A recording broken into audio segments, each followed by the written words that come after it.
Hey folks, welcome to another Triple T Thursday.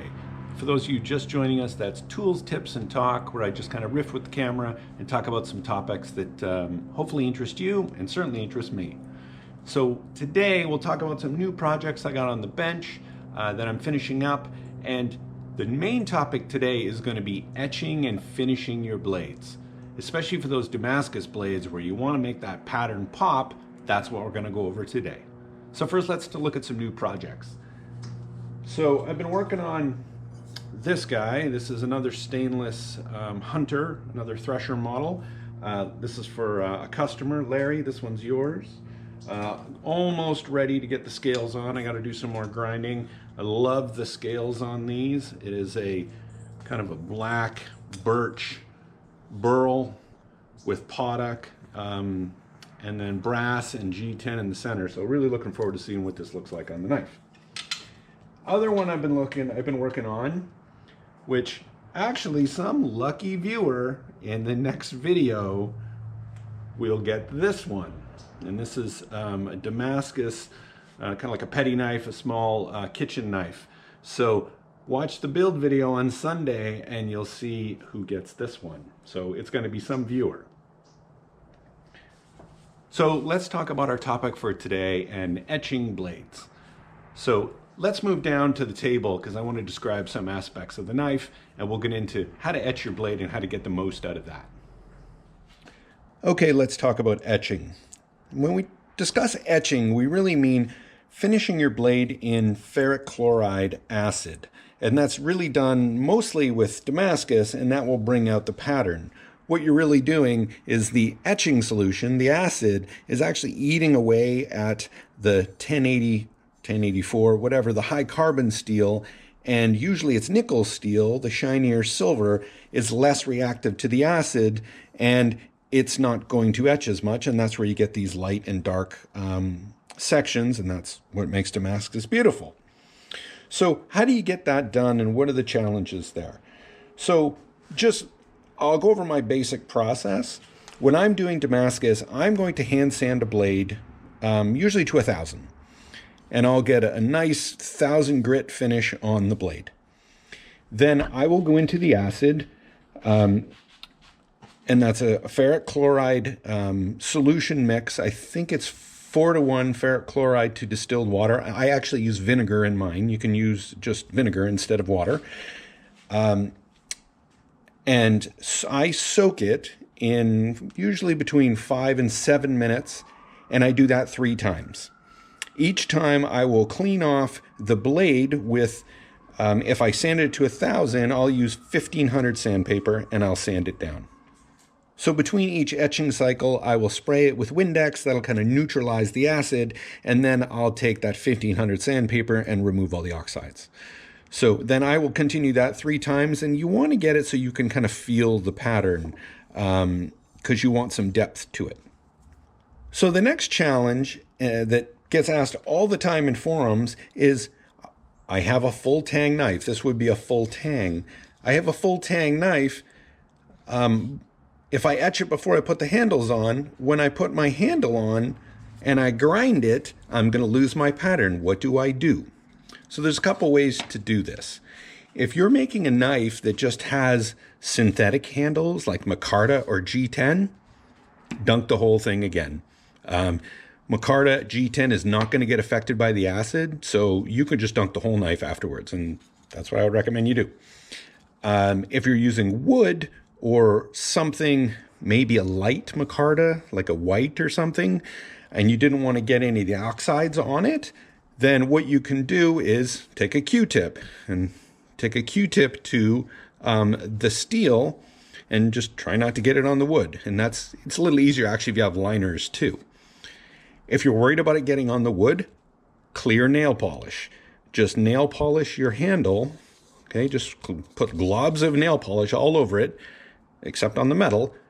Then you can dunk the whole thing, and then you just acetone the handle and remove all the nail polish, and then you're fine. So that's the best way to do a full tang knife. So let's talk about hidden tangs and fittings and guards. So for a hidden tang knife, I will completely finish the knife, I'll do all the etching, pretty much everything. Because I want to, especially hand sanding, because I want to make sure that the guard is fit after all the hand sanding in case I change the width of this. Go look at my video on handles and guards to find out more there. But I will finish this whole thing. When we talk about fittings, one important thing that a lot of people skip when you do guards, let's say you're doing like this one is actually a Damascus bolster.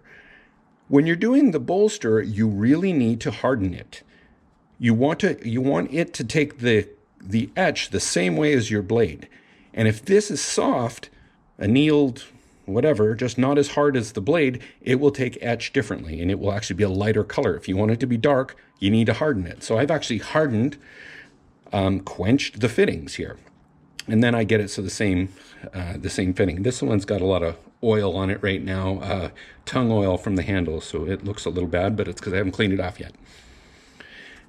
So make sure you harden all of your fittings and etch those the same as your blade. Next problem.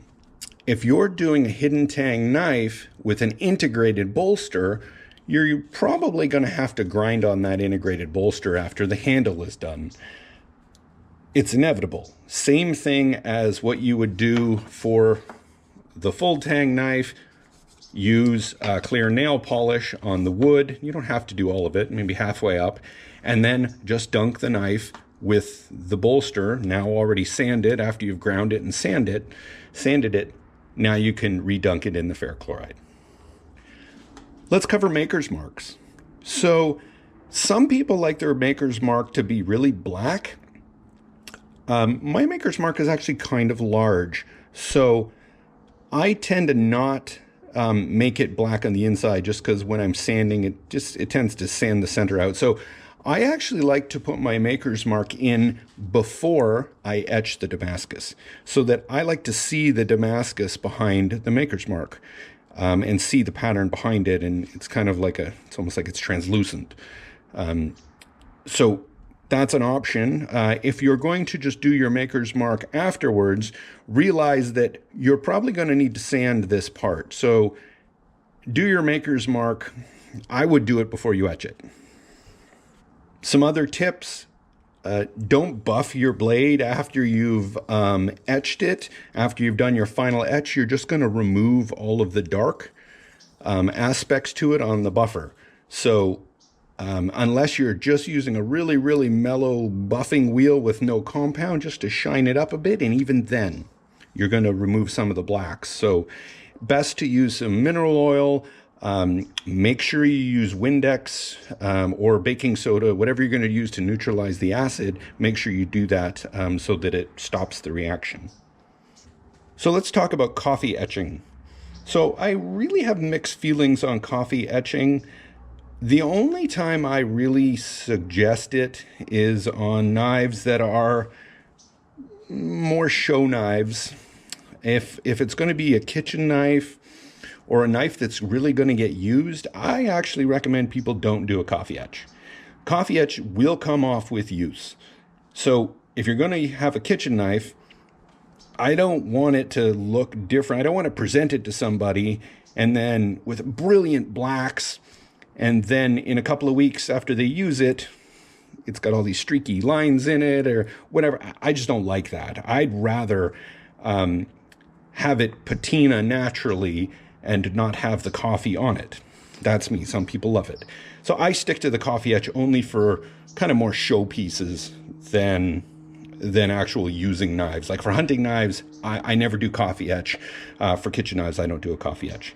But will a coffee etch, what that will do is make the dark parts, it will make them black. So to do that, you take a jar of instant coffee and you put about, a gallon, not even a gallon of water with a whole jar of instant coffee, heat it up, put your blade in it for 24 hours. And it will come out black. Like you're going to have to wash off the oxides, spray them off. But what you don't want to do is as soon as you take it out of the coffee, don't like rub your fingers down the blade. You want to really be careful because that time when it comes out of the coffee is an important time. You kind of want to let it, you want to just spray it off without touching it, let it hang and let it dry. And that kind of bakes on the oxides. I don't know the term you would use, but you'll get better success if you don't touch it other than just spraying it off. Hey folks, so that's my etching process and a short little video on how I do it.